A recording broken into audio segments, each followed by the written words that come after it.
జై శ్రీమన్నారాయణ. అందరికీ నమస్తే అండి.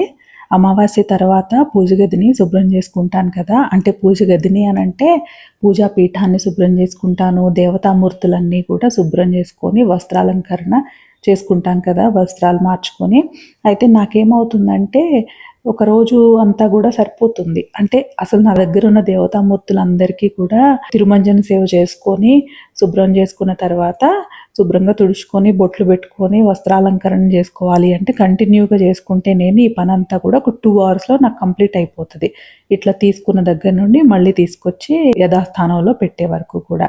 కానీ మధ్య మధ్యలో పనులుంటాయి గదా! ఇంట్లో పనులు మన సాహితీకి రెడీ చేసి పంపించడము. సరే తను ఇంట్లో ఉన్నప్పుడంటే మధ్యలో ఏవో ఒకటి అడుగుతూ ఉంటది. వాటికెళ్ళడము, మధ్యలో ఏమన్నా స్నాక్స్ చేసి పెట్టడం, వంట చేసి పెట్టడం ఇట్లా పనుల వల్ల నేను ఒక రోజంతా ఈ పనులు సరిపోతుందని ఒక రోజంతా ఇప్పుడు ఉదయము తిరువారాధన చేయకముందే మొదలుపెట్టానే అనుకోండి, ఇంకా సాయంత్రం తిరువారాధన చేసుకుందాము అని అనుకుంటే సాయంత్రం కూడా రాత్రి అయిపోతుంది ఇంకా. అందుకని ఈ మంత్ అయితే నేను కొంచెం డిఫరెంట్‌గా ప్లాన్ చేసుకున్నాను. ముందు రాగి విగ్రహాలున్నాయి కదా! చిన్న చిన్న రాగి విగ్రహాలు అవన్నీ కూడా ముందుగా నేను శుభ్రం చేసుకుందామనేసి తీసుకెళ్ళాను. ఇంగా ముందే నేను మన వినాయక చవితి రోజున పెట్టుకున్న దీపాలు అవన్నీ కూడా పక్కన పెట్టేసుకున్నాను. అంటే వినాయక చవితి ముందైతే పూజ గదిని నేను శుభ్రం చేసుకోలేదు. నాకు అసలు ఆ గ్యాప్ లేదనమాట టైము. అందుకని గంగాజలం చిలకరించుకొని నేను వినాయక చవితి పూజ అయితే చేసుకున్నాము. ఆ తర్వాత పండగైపోయిన తర్వాత శుభ్రం చేసుకున్నాను ఇవన్నీ. అయితే రాగి విగ్రహాలన్నీ గూడా తీసుకొచ్చేసి నేను ఉత్త నీళ్ళతో కడిగేయడమే గదా వీటిని. కొంచెము పాత బొట్లన్నీ కూడా పోవడానికి నేను ఉత్తి నీళ్ళతో కడిగేసేసి తర్వాత తుడిచి బొట్లు పెట్టేయడమే కదా! సో, ఈ వీడియోలో అయితే ఈ రాగి విగ్రహాలను ఎలా శుభ్రం చేసుకుంటున్నాను అనేదిను, బొట్లు పెట్టడము చూపిద్దాం అనుకున్నాను. అంటే ఈ శుభ్రం చేయడం అనేది నేను ఇంతకు ముందు వీడియోస్‌లో కూడా నేను ఒకటి 2, 3 సార్లు చూపించాను. మధ్యలో ఎప్పుడో నేను పూజ గది శుభ్రం చేసుకునే వీడియోస్‌లో అయితే వచ్చింది. అయితే ఈ వీడియోలో ముఖ్యంగా బొట్టు పెట్టడం ఎట్లా అనేది చూపిద్దాం అనుకున్నాను. శ్రీ చూర్ణము, తిరుమని ఉపయోగించి మీరు ఎట్లా బొట్లు పెడతారు? ఒకసారి వీడియో చూపించండి అనేసి అడిగారు. అయితే ఈరోజు తీసుకుంటున్నాను కదా! క్లీన్ చేసుకుంటున్నాను కదా! అయితే క్లీనింగ్ ప్రాసెస్ అండ్ బొట్లు పెట్టుకోవడం ఇవన్నీ కూడా చూపిద్దాము అనేసి అనుకున్నాను. ఇక ఈ విగ్రహాలన్నీ కూడా తెచ్చుకున్న తర్వాత డ్రింకింగ్ వాటరే అనమాట. పైన వాటర్ ప్యూరిఫైయర్ ఉంది కదా! అందులో నీళ్లు పట్టుకొని ఇందులో పోసి కొంచెము ఈ బొట్ల దగ్గర కొంచెం వేలుతో అలా తుడిచేస్తే పోతది. చాలా ఈజీగా పోతది. మనకి కలర్స్ ఉన్న కుంకుమ అట్లాంటిది కాదు కాబట్టి మామూలుగా శ్రీ చూర్ణం, తిరుమన్నే కాబట్టి ఇప్పుడు మనం అసలు వేలుతో రుద్దకపోయినా నీళ్లు పోస్తేనే క్లీన్ అయిపోతది.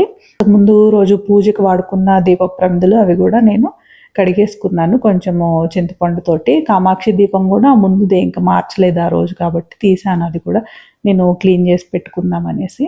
ఇవన్నీ క్లీన్ అయిపోయిన తర్వాత ఒక్కొక్క విగ్రహము గూడా నేను వాటర్‌లో కడిగేసి తీసుకొచ్చి ఇక్కడ పెట్టేసుకుంటున్నాను. రన్నింగ్ వాటర్‌లో అనమాట. ట్యాప్ వాటర్ దగ్గర కడిగేస్తాను. అయితే తిరుమంజన సేవ అన్నప్పుడు అన్ని విగ్రహాల్ని పెట్టుకొని చేసుకునేటప్పుడు ఆ కార్యక్రమం వేరు. తిరుమంజన సేవ అయిపోయిన తర్వాత గూడా తీసుకొచ్చి ఇక్కడ ఒకసారి రన్నింగ్ వాటర్‌లో ట్యాప్ దగ్గర కడిగేస్తా. ఎందుకంటే మనము పంచామృతాలతో అట్లా చేశామనుకోండి, కార్వింగ్స్ దగ్గర అక్కడ మధ్యలో పంచామృతాలు పదార్థాలు ఉండిపోతాయి. అలా ఉంటే మళ్ళీ తర్వాత వాసనొస్తది, జిడ్డుగా ఉంటది. అట్లా ఉండకూడదు గదా! అందుకనేసి మళ్ళీ రన్నింగ్ వాటర్‌లోనే నేను శుభ్రంగా కడిగేసి తీసుకొస్తాను. ఇప్పుడైతే ఏం చేయలేదు. కానీ జస్ట్ వాటర్‌తో వాష్ చేసి తీసుకొచ్చేసా. అక్కడ అయిపోయిన తర్వాత తీసుకొచ్చి పూజ గదిలోనే పెట్టుకున్నాను. పెట్టుకొని క్లాత్‌తో ఇది కేవలం దేవతామూర్తుల్ని తుడవడం కోసము ఉపయోగించే మెత్తటి నాప్కిన్ అనమాట. ఆ నాప్కిన్‌తో ఇవన్నీ గూడా తుడిచేసి పెట్టేసుకున్నా. ఎక్కువ టైం లేదు వేరే పనుంది అంటే తుడవకుండా గూడా మనం అట్లా పెట్టి ఫ్యానేసి ఎళ్ళిపోయినా గూడా ఆరిపోతాయి. ఈ రాగి విగ్రహాల మీద మచ్చలు పడ్డము అలా ఏమి ఉండదస్సలు. కానీ నేను వెంటనే బొట్లు పెట్టేసుకొని మళ్ళీ ఏర్పాటు చేసుకోవాలి అని జెప్పేసి తుడిచేసాను క్లాత్‌తో. ఇంకా ఇదిగోండి బొట్టు పెట్టా. ఇంక అన్నీ తెచ్చుకున్నాను. ఒక చిన్న ప్లేట్‌లో గంగాజలం తీసుకుంటా. తీసుకొని మనకి శ్రీచూర్ణం ఉంది కదా! ముందు శ్రీచూర్ణం పెట్టుకుంటాను ఈ బ్రష్ ఉపయోగించి. ఈ బ్రష్ అయితే మామూలు పెయింటింగ్ బ్రష్ అనమాట. చిన్నపిల్లలు డ్రాయింగ్ ఏసుకొని పెయింటింగ్ ఏసుకుంటారు కదా! ఆ బ్రష్ ఇది. అందులో లాంగ్ హ్యాండిల్ ఉంటది గదా! అది నాకు ఈ బాక్స్‌లో పట్టట్లేదు. అయినా నేను పెట్టే బొట్లే గదా పెట్టేది. లాంగ్ హ్యాండిల్ అవసరం లేదని దాన్ని విరగ్గొట్టేసి ఇలా చిన్నగా చేసుకున్నాను. కాంపాక్ట్‌గా ఉంటదని చెప్పేసి. ఇట్లా ముందుగా మనము ఆచమనం చేసుకుంటాను నేనైతే. ఇట్లా ఈ స్వామివారి కైంకర్యాలే కదా! ఇవి కూడాను వీటి కోసం గూడాను. అయితే చేతులు శుభ్రంగా కడుక్కొని వస్తాం కదా, ఒక చేతి మీద ఈ శ్రీచూర్ణాన్ని గంగాజలంలో తడిపి చేతి మీద రుద్దుకుంటా. ఆ బ్రష్తో తీసుకొని ఆ బ్రష్ని కూడా ఒకసారి గంగాజలంలో తడిపి ఆ బ్రష్తో ఇట్లా బొట్టు పెడతాను. ఇప్పుడే పెట్టాను కదా, అందులోనూ రాగి విగ్రహం మీద కదా మనకి కనపడదు.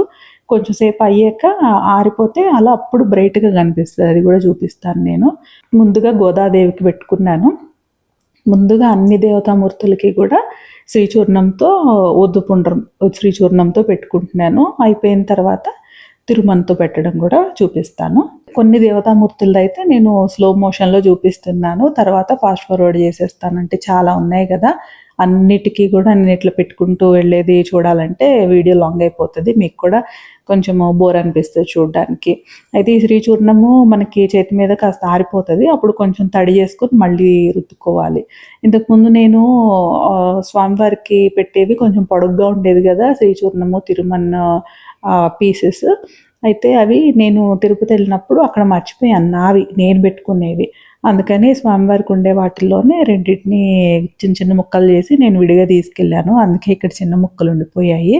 ఈ మధ్య ఇంకా వెళ్ళలేదు నేను జీవా క్యాంపస్కి. లాస్ట్ టైం మేము వెళ్ళినప్పుడు అయితే ఆ స్టోర్ క్లోజ్ చేసి ఉంది.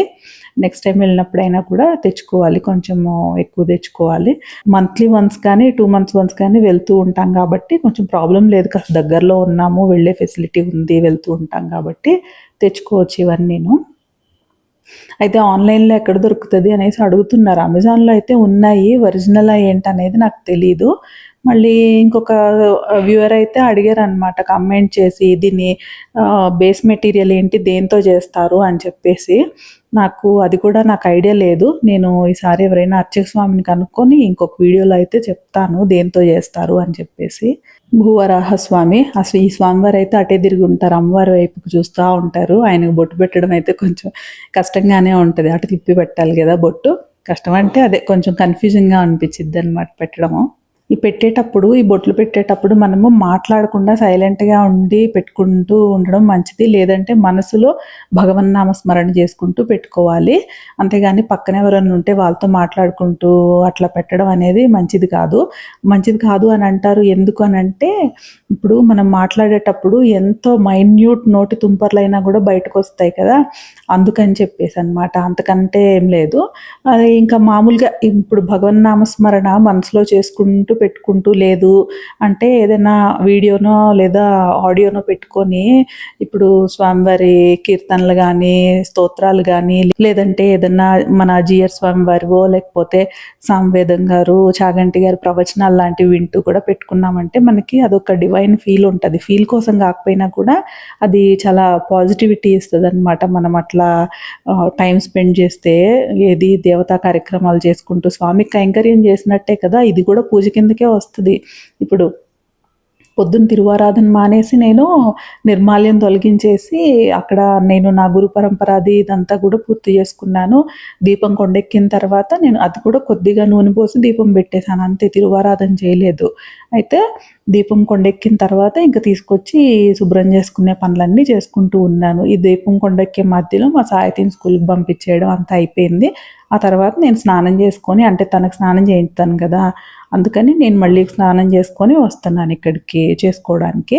అప్పుడు మనము ఇదంతా కూడా దేవతా కార్యక్రమం కిందకే వస్తుంది. తిరువారాధన చేయలేదే ఈరోజు అనేది ఉండకూడదు. ఇంకా మన అనుష్ఠానం పూర్తయిపోయిన తర్వాత మనము శుభ్రం చేసుకోవచ్చు. ఇట్లాగూ ఇప్పుడు సాయంత్రం అవుతుంది కదా, మొత్తం అన్నీ కూడా శుభ్రం చేసుకొని అక్కడ పెట్టుకున్న మధ్యాహ్నానికి పూర్తయినా కూడా సాయంత్రం మాత్రము ఒక 4 గంటల పైన మనం దీపం పెట్టుకొని అప్పుడు స్వామికి నివేదించుకొని ఇక స్వామి దగ్గర స్తోత్రాలు లేదంటే తిరువారాధన కంప్లీట్గా తిరువారాధన షోడశోపచారాలు చేసుకోవాలనుకున్నా కూడా ఆ రోజు చక్కగా సాయంత్రం చేసుకోవచ్చు. చాలా సంతోషంగా అనిపిస్తుంది. సాయంత్రానికి మనకి ఏదో సాధించామన్నట్టుగా అనిపిస్తుంది ఇవన్నీ ఏర్పాటు చేసుకొని స్వామికి పూజ చేసుకున్న తర్వాత చూసుకుంటే. ఇంకా ఇది అన్ని దేవతామూర్తులకి కూడా శ్రీచూర్ణము పూర్తయింది. ఇప్పుడు నేను తిరుమణ పెడుతున్నాను. తిరుమణ వచ్చేసి అమ్మవార్లకు వచ్చేసి కింద ఒక చుక్కలాగా కానీ కొంచెం చిన్న అడ్డగీతలాగా కానీ పెడతాను నేను. అయితే మన అమ్మవారు గోదాదేవి చిన్న మొహంగా ఉంది కదా, అందుకని చిన్న చుక్క పెట్టాను. ఇప్పుడు కూడా ఇంకా క్లియర్గా కనపడట్లేదు కదా నేను పెట్టిన ఊర్ధపుండ్రం. కొంచెం అన్నీ అయిపోయిన తర్వాత అప్పుడు చూపిస్తాను ఎంత బ్రైట్గా కనిపిస్తాయో మనకి. పురుష దేవతలందరికీ కూడా నామము కంప్లీట్గా పెట్టాలి, 3 కనపడేలాగా. అంటే యూ లాగా వస్తది కదా! మనకి యూ గాని, కొంచెము వి లాగా గాని, లేదు 2 నిలువు గీతలు కిందకొచ్చేసరికి చిన్న వి లాగా గాని వస్తది. అట్లా ఏ షేప్‌లో అయినా పెట్టుకోవచ్చు. అయితే కంప్లీట్‌గా పెట్టుకోవాలి. అమ్మవార్లకొచ్చేసి కొంచెము కింద ఇప్పుడు ఊర్ధపుండ్రంలో మనకి శ్రీచూర్ణం అయితే నిలువుగా ఉంటది. దాని కిందొచ్చేసి తిరుమన్ను చిన్న చుక్కలాగా పెట్టుకోవచ్చు, అడ్డు గీతలాగా పెట్టుకోవచ్చు, చిన్న వి లాగా పెట్టుకోవచ్చు, చిన్న యూ లాగా అంటే మనకి అర్ధచంద్రాకారం లాగా పెట్టుకోవచ్చు. ఇన్ని ఆప్షన్స్ ఉన్నాయి. ఇట్లా పెట్టుకోవచ్చు. జెంట్స్ మాత్రము కంప్లీట్‌గా పెట్టుకోవాలి తిరునామము. అంతేకాని మామూలుగా ఇలా నిలువు బొట్టు ఒక్కటే పెట్టుకొని ఊరుకోవడము అట్లా కాకుండా కంప్లీట్‌గా పెట్టుకోవాలి అని మనకి సమాశ్రయణం టైంలో అక్కడ వివరించారు. ఇప్పుడు జీయర్ స్వామి వారొచ్చి మనకి చెప్పే ముందు ఇంకొక స్వాములుంటారు గదా! అక్కడ వాళ్ళు బేసిక్ కండిషన్స్ అన్నీ మట్టుకు వాళ్ళు చెప్పేస్తారు మనకిట్లా ఉండాలి అని చెప్పేసి. ఆచార్యులు భగవద్ రామానుజుల వారికి ఊర్ధ్వపుండ్రం పెట్టేటప్పుడు అదేంటో అదంతా పెద్ద సంతోషంగా అనిపిస్తది. అసలు ఒకప్పుడైతే అసలు రామానుజుల వారి గురించి కూడా తెలీదు. నాకు శ్రీ వైష్ణవ్ అంటే జీయర్ స్వామి అనే తెలుసు నాకు ఒకప్పుడు. అంటే నేను చిన్నప్పుడు స్కూల్లో ఉన్నప్పటి నుండి కూడా జీయర్ స్వామి ప్రవచనాలు వింటూ ప్రతి సంవత్సరం వారొచ్చి మాతో కార్తీక మాసంలో చేయించే యాక్టివిటీస్ అవి ఉండేవని చెప్పాను కదా ఇంతకుముందు ఒక వీడియోలో. అసలు శ్రీ వైష్ణవము అని అంటేనే జీయర్ స్వామి నుండే వచ్చిందన్నట్టుగా అనుకునేదాన్ని. ఆ తర్వాత జీయర్ స్వామి వారి ద్వారానే తెలిసింది భగవద్ రామానుజుల వారి గురించి, వారి గొప్పతనము, వారేమి సాధించారు, వారేమి మనకు అందించారు అనేది జీయర్ స్వామి వారి ద్వారానే చిన్నప్పుడే తెలుసుకున్నాను. అయితే అప్పటి నుండి కూడా చాలా ఇష్టము, అసలు చాలా చాలా ఇష్టము. అయితే ఇంకా ఇలా నేను సమాశ్రయణం చేసుకొని శ్రీ వైష్ణవంలోకొచ్చి నా చేత్తో నేను పరమాచార్యులైన భగవద్ రామానుజుల వారి మూర్తిని చేతిలో పట్టుకొని వారికి ఊర్ధ్వపుండ్రం పెడుతుంటే మట్టుకు నాకు అదొక రకం ఫీలింగ్ అనమాట. ఏదో సాధించేసిన ఫీలింగ్ అనిపిస్తది. స్వామివారికి ఊర్ధ్వపుండ్రం పెట్టినప్పుడు ఎట్లా అనిపిస్తదో అంతకు రెట్టింపు అనిపిస్తది అసలు ఆచార్యులకి ఊర్ధ్వపుండ్రం దిద్దుతుంటే మాత్రము. అయితే ఇంకా మూర్తులందరికీ కూడా నేను ఊర్ధ్వపుండ్రాలు పెట్టేసుకున్నాను. ఇక్కడ సీతారామ లక్ష్మణ ఆంజనేయులు ఉన్నారు కదా! ఆ కిందున్న ఆంజనేయ స్వామి వారికి కూడా చాలా చిన్నగా ఉంటారు అసలు. అక్కడ ఆంజనేయ స్వామి వారు పావించి కూడా ఉండరు. ఇంక అంతకన్నా చిన్నగుంటారు. ఆయనకు కూడా ఊర్ధ్వపుండ్రం పెట్టాలి గదా! అందుకని ఇంకా ఎట్లయినా గానీ ట్రై చేసి చిన్న చుక్కలాగా అయినా గానీ పెడతాను. ఇక్కడ మనము లక్ష్మీ నరసింహస్వామి వీరుంటారు కదా! వీళ్ళకొచ్చేసి స్వామివారికి ఊర్ధ్వపుండ్రము ఫుల్‌గా పెట్టి, అమ్మవారికి ఇంతకు ముందు చెప్పినట్టుగానే శ్రీచూర్ణం కింద చుక్క పెట్టేస్తాను. ఎందుకంటే స్వామివారి ఒళ్ళో ఉన్న అమ్మవారు ఇంకా చిన్నగా ఉంటారు కదా! ఇందులో అయినా అంతే, మనకి వరాహస్వామి దగ్గరున్న లక్ష్మీ అమ్మవారైనా అంతే, లక్ష్మీనారాయణలు ఉన్నారు కదా! అందులో ఉన్న అమ్మవారైనా చాలా చిన్నగా పావించి ఉంటారు గదా! కొంచెం కష్టంగా అనిపిస్తది పెట్టడము. కొంచెం బాగా ఫోకస్ పెట్టి పెట్టాలక్కడ. కానీ అందుకని నాకు కొంచెము ఈ బొట్లు పెట్టడం మాత్రము ఎక్కువ టైం తీసుకుంటది. క్లీనింగ్ కన్నా కూడా, మనము తిరుమంజన సేవ కన్నా కూడా నాకు తర్వాత ఈ ఊర్ధ్వపుండ్రాలు పెట్టడం మాత్రం టైం తీసుకుంటది. ఒక రోజు కామెంట్స్‌లో ఒక ఆవిడ నన్ను అడిగారనమాట. ఒక వ్యూవరు ఏమన్నారంటే, తనకి కాస్త నడుము నొప్పి ఉందంట. ఇంట్లో విగ్రహాలు ఆల్రెడీ ఎప్పటినుండో ఏదో చాలా కాలం నుండి వాళ్ళు మనకి ఇట్లాగే ఆరాధన చేసుకునే విగ్రహమూర్తులున్నారంట. ఇత్తడి విగ్రహమూర్తులు. అయితే ఆవిడ ఇప్పుడు తిరుమంజన సేవ చేసుకోవాలి కదా! వారానికో, 15 రోజులకో, అట్‌లీస్ట్ నెలకైనా కూడా కంపల్సరీ చేయాలి కదా మనము శుభ్రం చేసుకోవడము. అయితే తనకి ఆ నడుము నొప్పి వల్ల చేయలేకపోతున్నాను అని అంటున్నారు. అయితే మీ దగ్గరున్న రాగి విగ్రహాలయితే ఉట్టి నీళ్ళలో కడిగేయొచ్చు. ఇంక మనం ఏమీ ఎఫర్ట్ పెట్టక్కర్లేదు అని అన్నారు కదా! నా దగ్గర ఆల్రెడీ ఇప్పటికే ఉన్న ఇత్తడి విగ్రహాలను నేనేం చేయాలి? నాకెవరికన్నా ఇవ్వడము ఇష్టం లేదు. అట్లా అని చెప్పేసి నిమజ్జనం చేయడం అది కూడా నాకిష్టం లేదు. ఏదన్నా సలహా ఇవ్వండి అనేసి అన్నారు. వారికి చెప్పాను నేను, ఎవరికి ఇవ్వద్దు అని అనుకున్నప్పుడు ఇవ్వక్కర్లేదు. ఎందుకంటే ఏనాటి నుండో చేసుకుంటున్న దేవతామూర్తులు కదా! ఇవ్వాలంటే మనసు రావట్లేదేమో అనిపించింది. మనకు కూడా అలాగే అనిపిస్తది. మనం కొన్నేళ్ళు 10, 15 సంవత్సరాలు అర్చన చేసుకున్న దేవతామూర్తిని వేరెవరికన్నా ఇవ్వాలి అనంటే కష్టంగానే అనిపిస్తది. అలాగే నిమజ్జనం అనంటే మనము మెటల్ విగ్రహాలు ఇప్పుడు మనకి రాగి, ఇత్తడి ఇలాంటివి నిమజ్జనం చేసినా కూడా ఎక్కడో చోటెళ్ళి ఏదో ఒక చెత్తలో పడతాయే గానీ నీటిలో కొట్టుకుపోయి భూమిలో కలిసిపోదు కదా! ఇది మనకి మట్టి విగ్రహంలాగా అట్లాగూ. అందుకని ఇవ్వనక్కర్లేదు. మీరు కనపడేలాగా షోకేస్‌లో పెట్టుకోవచ్చు. ఏం కాదు. మీరు మీ కంఫర్ట్ కోసం వేరే విగ్రహాలు చిన్నవి గానీ, లేదా ఫోటోస్ కానీ అట్లా పెట్టుకుందాము అని అనుకున్నప్పుడు షోకేస్‌లో పెట్టుకోవచ్చు అని చెప్పాను నేను. ఆ చెప్పిన సమాధానం గూడా నాకు సొంతగా చెప్పింది గాదు నేను. తెలుసుకొని అడిగే చెప్పాను. పెద్దలని అడిగి చెప్పాను. వాళ్ళు కూడా చెప్పిన మాటే. మనకి లేదు అని అనుకున్నప్పుడు ఆ మూర్తి ప్లేస్‌లో ఇంకొక చిన్న మూర్తిని రీప్లేస్ చేసుకుంటాం గదా! పూజాపీఠం మీద. లేదు అనంటే ఒక ఫోటోతో అయినా రీప్లేస్ చేసుకుంటాం కదా! అప్పుడు ముందు పూజ చేసుకున్న మూర్తిని మన కంటికి కనపడేలాగా ఎక్కడైనా పెట్టుకోవచ్చు. పూజ గదిలోనే ఓ పక్కన పెట్టుకోవచ్చు. లేదా షోకేస్‌లో పెట్టుకోవచ్చు. లేదంటే కబోర్డ్‌లో సర్దేసి క్లోజ్ చేసేయొచ్చు కూడాను. ఏమి తప్పులేదు అని చెప్పారు. సో, ఇట్లయితే నేను ఊర్ధ్వపుండ్రాలు పెట్టుకోవడం అయితే పూర్తయింది నా అర్చన మూర్తులకి. చూసారా కొంచెము బ్రైట్‌గా వచ్చింది. కాస్త ఆరేసరికి కొంచెం బ్రైట్‌గా వచ్చింది. ఇక మన శివపరివారంలో ఉండే సుబ్రహ్మణ్య స్వామి వారికి, అమ్మవారికి, గణపతికి కూడా పెట్టుకుంటాను. అయితే ఈ తిరుమల ఉంది కదా! ఆ తిరుమలనే అడ్డబొట్టు పెట్టేసుకుంటున్నాను సుబ్రహ్మణ్య స్వామికి. ఇంకా అమ్మవారికొచ్చేసి శ్రీచూర్ణము, అమ్మవారికి, గణపతికి శ్రీచూర్ణం పెట్టుకుంటున్నాను.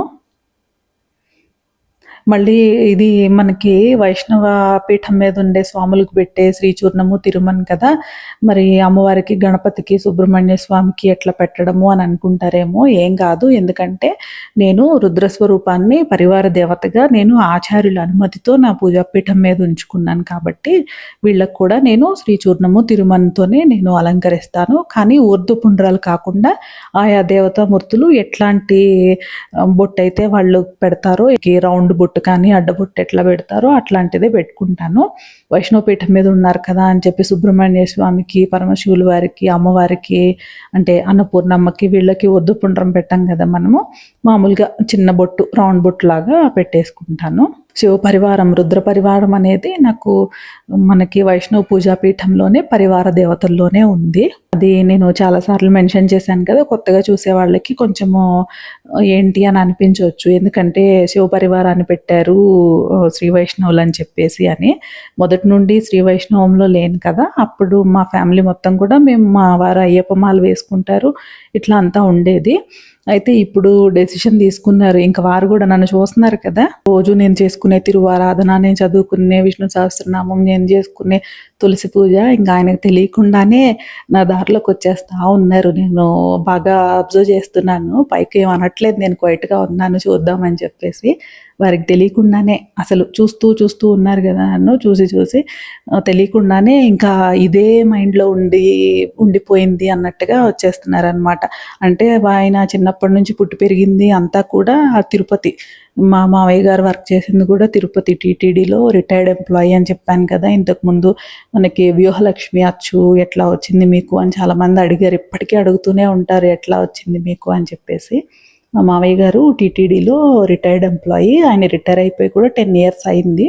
అయితే ఇప్పటికీ కూడా కాంటాక్ట్స్ ఉంటాయి కదా! సో, ఆయన వారి ఇన్‌ఫ్లుయెన్స్ ఉపయోగించి మాకు తెచ్చిపెట్టారు మనకి వ్యూహలక్ష్మి అచ్చుని. ఆ విధంగా చిన్నప్పటి నుండి కూడా వాళ్ళకి తిరుమల వెంకటేశ్వర స్వామితో కనెక్షన్ ఉంది. కానీ అన్ని దేవతలకి కూడా ఆరాధన చేసుకుంటారు. అంటే అసలు తెలీదు. ఇట్లా వైష్ణవ్ అనేసి ఇట్లానే ఇది ఉంది అని ఇట్లాంటి మైండ్‌లో అయితే లేదనమాట. శివాలయాలకి మా వారైతే జ్యోతిర్లింగాలన్నీ వెళ్ళొచ్చారు. ఒక్క కేదార్‌నాథ్ ఒక్కటే మిగిలింది. అక్కడికెళ్ళాలని కూడా ప్లాన్ ఉంది నెక్స్ట్. అలాగే 5, 6 ఇయర్స్ నుండి కూడా ప్రతి సంవత్సరము అయ్యప్ప దీక్ష తీసుకుంటారు. అయితే ఇప్పుడు దీక్ష తీసుకునే టైం కదా! గోయింగ్ ఫార్వర్డ్ ఇంకా 2 మంత్స్‌లో ఆయన అన్నారు. నేను ఇంకా 5 ఇయర్స్ కంప్లీట్ అయింది కదా! ఇంక నేను అయ్యప్ప దీక్ష ఆపేస్తాను, తీసుకోను అని చెప్పేసి అంటున్నారు. మీ ఇష్టం అన్నాను. అంటే నేనేమి వద్దు అని అనడం అట్లా ఏమీ లేదు. మీ ఇష్టం అన్నాను. సో, ఇట్లా నేను ఊర్ధ్వపుండ్రా అన్నీ పెట్టుకొని ఈ రాగి దేవతామూర్తులందరినీ కూడా పీఠాల వరకు శుభ్రం చేసుకొని రాగి దేవతామూర్తుల్ని పీఠాల మీద ఏర్పాటు చేసుకున్నాను. తర్వాత మన వెంకటేశ్వర స్వామిని, అమ్మవార్లని కూడా నేను తిరుమంజన సేవ చేసుకొని మళ్ళీ తర్వాత సాయంత్రము అట్లా టైం చూసుకొని అలంకరించుకొని మళ్ళీ ఏర్పాటు చేసుకుంటా. సో, నేనైతే ఈ ఊర్ధ్వపుండ్రాలు చూపిద్దాము అని చెప్పేసి వీడియో స్టార్ట్ చేసి ఇంకా వేరే విషయాలన్నీ మాట్లాడేశాను. మరో మంచి వీడియోతో మళ్ళీ మాట్లాడుకుందామండి. జై శ్రీమన్నారాయణ. కృష్ణార్పణం.